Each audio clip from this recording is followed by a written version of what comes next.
মা এমন আচরণ, মানে প্রতিদিন মানে এরকম বাচ্চাটা কত ভয়ে, মানে তার মনে হচ্ছে মানে দম বের হয়ে যাচ্ছে কান্নার জন্য, মানে কাউকে পেলে ও জড়ায় ধরে কান্না করতো। কি মায়া লাগে না দেখলে, মানে এমন করতে পারে একটা মা বলেন তো? ভিডিওর সামনে ভাইরাল হওয়ার জন্য মেয়েটা সে যে এমন করতেছে, মেয়েটা তো আর বোঝে না যে মা আমার সাথে কেন এমন করতেছে, বা আসলে কি অমন করে না সারাদিন তার হলে কি করে।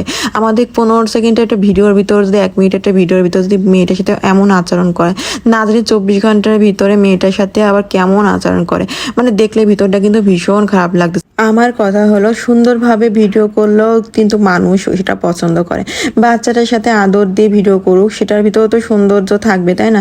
কিন্তু এই খাওয়ানি আর 9 মাসের বাচ্চার মুখে এইভাবে করে নান রুটি, এইভাবে করে ভাত খাওয়ানো, এখনো পর্যন্ত মারা আদর করে বাচ্চাদের গলা ভাত খাওয়ায়, যে গলায় বাঁধে কিনা এই ভয় দেখার জন্য।